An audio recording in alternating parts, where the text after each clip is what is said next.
Hello friend, welcome back to my blog. Welcome back to my channel Gauri Singh blog. और उम्मीद करती हूँ आप सब बहुत बढ़िया होंगे। और जो ब्लॉग मेरा फर्स्ट टाइम देख रहे हैं उन सभी को मेरा राम राम, नमस्ते, सलाम, सत श्री अकाल। तो सुबह का टाइम था और हम पूरी फैमिली चल दिया था आउटिंग के लिए, क्योंकि बहुत टाइम से वही सेम रूटीन फॉलो करते करते बहुत ज़्यादा बोरियत होने लगी थी। और सबसे बड़ी बात, क्योंकि मेरा हुआ था सी सेक्शन, तो 1 महीने का रेस्ट हो चुका था और बहुत ही ज़्यादा बोरियत हो रही थी घर में। और काम तो मम्मी और हस्बैंड दोनों मिलके कर ही रहे थे, तो इतना काम का पता नहीं लग रहा था। पर असली काम का पता तो तब लगेगा जब हस्बैंड ऑफिस चले जाएंगे और मम्मी अपने घर चली जाएंगी। तो अभी तो मैं थोड़ा इन सब फ्रस्ट्रेशन और टेंशन से दूर रहना चाहती हूँ। तो कई दिन से हस्बैंड को मना रही थी कि भाई कहाँ बाहर लेके चलो, लोनावला लेके चलो, थोड़ी वहाँ के पहाड़ों को देखेंगे, थोड़ा सुकून मिलेगा, थोड़ी आंखों को ठंडक मिलेगी और दिमाग में जितना भी फ्रस्ट्रेशन है ना वो सब निकल जाएगा। क्योंकि इतनी टेंशन हो रही थी और मैं यही सोच रही थी कि जब मम्मी चले जाएंगे तो मैं कैसे घर का काम करूँगी, कैसे मैनेज करूँगी। क्योंकि ये सब टेंशन तो आई थिंक सभी लेडीज़ को होती होगी, क्योंकि कुछ टाइम ऑपरेशन में आराम करना ज़रूरी है और आराम करने के बाद जब घर संभालना होता है तो उस चीज़ की टेंशन तो सबको ही होती है, क्योंकि बॉडी को भी आराम देना होता है और खुद और घर के सारे काम करने भी ज़रूरी हैं। तो इन सब टेंशन के बारे में ना ज़्यादा सोचते हुए, अपने आप को इन सब टेंशनों से दूर रखते हुए हम सब निकल गए थे लोनावला की तरफ। तो देखिए, साहबजादे तो अपने पापा के साथ हमेशा गोंद की तरह चिपके रहते हैं, तो थोड़ा सा प्यार इस बार इन्हें मेरे पास भी आ गया था। और पीछे नानी बैठी हुई थी, तो आराम से नानी के साथ भी बहुत सारी बातें कर रहे थे। और देखिए, रास्ते में मौसम अभी से कितना अच्छा हो गया था। इतने सुहाने सफ़र और इतने हसीन मौसम के साथ अब हम लोग बढ़ लिए थे आगे। और जितने ज़्यादा हम लोग चलते जा रहे थे उतनी तेज़ हमको लगी थी भूख, क्योंकि सुबह हम लोग बस चाय बिस्किट खा के निकले थे। तो बस अब हम लोग ढूंढने लगे थे एक ढाबे को कि कहीं अच्छा सा ढाबा मिलेगा तो बैठ के हम लोग करेंगे थोड़ा सा ब्रेकफास्ट। तो फाइनली इतनी जद्दोजहद के बाद एक हमको अच्छा सा ढाबा या रेस्टोरेंट मिला था। तो वहाँ जाकर हम लोगों ने 2 मिसल पाव ऑर्डर कर लिए थे, साथ में वड़ा पाव और 1-2 आइटम और हमने ऑर्डर किए थे। तो मिसल पाव में थे बहुत ज़्यादा मिर्च, तो मैं तो खा नहीं सकती थी, तो इन तीनों ने खाना स्टार्ट कर दिया था। तो यहाँ पे आ गया था मेरा वड़ा पाव। वड़ा पाव खा के देखो, कम है इसमें, अच्छा है। तो यहाँ पे एक तरफ से इनके पास आ रहा था वड़ा पाव, एक तरफ से मिसल पाव। पर मिसल पाव खा के इनको लग रही थी बहुत ज़्यादा मिर्च और बार बार पानी मांग रहे थे, तो इसलिए साहबजादे हो गए थे नाराज़ और बस वेट कर रहे थे कि जैसे तैसे इनके लिए मसाला डोसा आ जाए, क्योंकि दुनिया के किसी भी कोने में चले जाएँ इनको मसाला डोसा चाहिए ही होता है। इसमें तो बहुत स्पाइसी है। अच्छा। तो यहाँ पे ये साहबजादे नज़र लगाए बैठे थे कि कब इनका मसाला डोसा है, क्योंकि इनको सच में बहुत ज़्यादा मिर्च लग रही थी। और ये जैसे तैसे बस इस पाव को, सूखे पाव को खा रहे थे। और नानी को यहाँ पे टेंशन हो रही थी, क्योंकि ये साहबजादे कुछ भी नहीं खा रहे थे, तो वो भी कुछ नहीं खा पा रही थी। और यहाँ पे मैंने अपना ऑर्डर कर दिया था साबूदाना वड़ा। तो ये साबूदाना वड़ा बहुत ही ज़्यादा क्रिस्पी और टेस्टी था, और जो दही थी उसमें डाला था मीठा। तो ये नमक और मीठे का कॉम्बिनेशन जो है इससे थोड़ा बैलेंस हो गया था टेस्ट।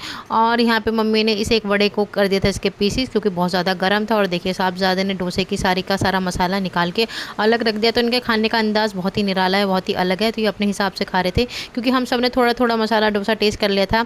और यहाँ पे हस्बैंड भी बस वड़े का वेट कर रहे थे कि वड़ा ठंडा हो जाए तो वो भी खाएं। तो साहबजादे ने अपना हिस्सा ले लिया था। और यहाँ पे ब्रेकफास्ट करने के बाद हम लोग अब चल दिए थे आगे की तरफ। तो बहुत ही अच्छा ब्रेकफास्ट था यहाँ का। तो यहाँ पे साहबजादे की अभी भी कसर रह गई थी खाने के लिए, क्योंकि इन्होंने अच्छे से ब्रेकफास्ट नहीं किया था ना मिर्च की वजह से। तो इन्होंने अपनी नानी को ज़िद करी कि नानी मुझे चिप्स का पैकेट दिला दो, और इनकी नानी ने इनके एक हुक्म पे इनको दिलवा दिया था चिप्स का पैकेट। तो देखिए, साहबजादे कितने खुश हो रहे थे। खुशी के मारे इन्होंने अपनी एक चिप्स का एक पीस मेरे साथ भी शेयर करा। तो इनकी खुशी का तो कोई ठिकाना ही नहीं। जब इनकी पसंद की चीज़ें इन्हें मिल जाती है ना, तो ये बहुत अच्छे से बिहेव करने लगते हैं। और फाइनली हम लोग पहुंच गए थे भीमपुरी वाटरफॉल। और इसे हमारा बैड लक ही समझिए, जब हम लोग वहां पे पहुंचे तो वहां पे बिल्कुल ही पानी का अकाल पड़ा हुआ था, एक बूंद भी नहीं थी। और हमने आसपास भी लोगों से पूछा कि यहाँ पे कहीं और भी वाटरफॉल है, तो यहाँ पे किसी ने भी हमको कोई ढंग से नहीं बताया। और एक औरत ने तो हमारी लिटरली बेइज्जती कर दी। तो उसने कहा कि भाई, जब बारिश ही नहीं आई तो वाटरफॉल कहाँ से होगा, और आप लोग इतनी दूर से आए तो आपको तभी आना चाहिए था जब बारिश हो। तो फाइनली हम लोगों को भी वापस जाना पड़ा।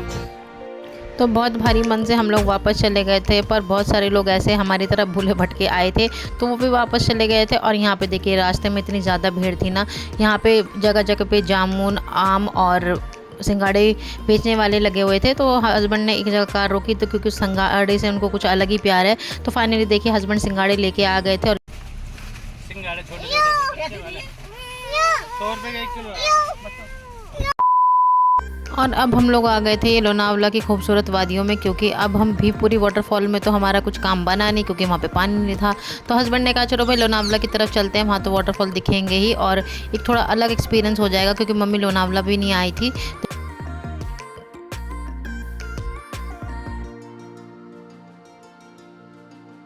फाइनली मौसम ने अपना रुख बदल लिया था और थोड़ी देर में हल्की हल्की बारिश होने लगी थी, और इस बारिश के साथ जो हमारा लोनावला आना बिल्कुल सक्सेसफुल हुआ था। और साथ में कार में बैठ के हमने घर से बनाए हुए नाश्ते के साथ एंजॉय किया। तो हम घर से चाय, पराठे और पनीर की सब्ज़ी बना के लाए थे। तो इस हसीन नज़ारे को देख के खाने का एक अलग ही मज़ा था। और साथ में मम्मी ने ले ली थी ये घुगनी।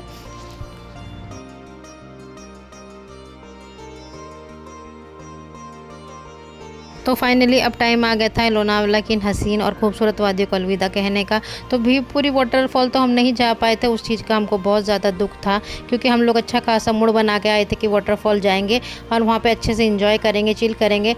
पर लोनावला पहुंचने के बाद जो मौसम ने रुख बदला था और इतनी अच्छी बारिश हो गई थी ना, तो उससे सारी की सारी थकान मिट गई थी और सारी की सारी शिकायतें दूर हो गई थी कि भीवपुरी वाटरफॉल में नहीं एंजॉय कर पाए थे। पर कोई नहीं, कभी कभी ऐसा भी होता है।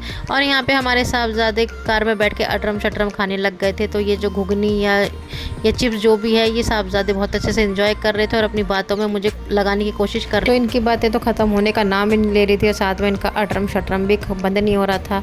और नानी भी बार बार इनसे कह रही थी बेटा पीछे आके बैठ जाओ, बहुत देर हो गई। पर ये साहबजादे तो बिल्कुल फेविकोल के जोड़ से अपने पापा के साथ चिपके ही रहते हैं। तो इनकी बैटरी तो अभी तक फुल चार्ज थी। और साथ में जैसे ही हम लोग आगे बढ़ते जा रहे थे तो मौसम जो है बहुत ही सुहाना होता जा रहा था और जर्नी करने का मज़ा ही अलग आ रहा था। साथ में हस्बैंड भी बहुत एंजॉय कर रहे थे, क्योंकि ऐसे मौसम में ड्राइव करने का अपना अलग ही मज़ा होता है।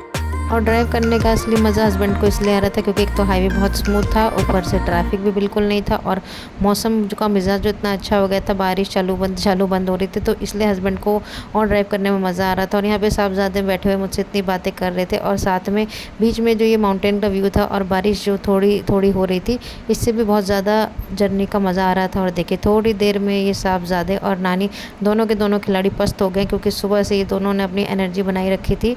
तो ये दोनों तो सो गए थे, पर मैं नहीं सोई थी, क्योंकि मेरे साथ परी थी और साथ में हस्बैंड ड्राइव कर रहे थे। तो भाई हम तो घर जाके ही सोएंगे। तो इन दोनों को आराम करने देते, क्योंकि घर जाके फिर नानी थोड़ा काम करेंगे। और अब हम लोग आ गए थे घर की तरफ, और मौसम देख के ऐसा लग रहा था शायद बारिश हुई होगी। तो मौसम में ठंडक थी और साथ में हवा भी अच्छी चल रही थी। तो फ्रेंड्स यही था हमारा छोटा सा व्लॉग। उम्मीद करती हूँ आपको वीडियो अच्छा लगेगा। अच्छा लगे तो लाइक कर दीजिए, और चैनल पे नए सब्सक्राइब कर दीजिए, और वीडियो को खूब सारा शेयर करिए। मिलते हैं आपसे नेक्स्ट व्लॉग में, तब तक के लिए बाय बाय।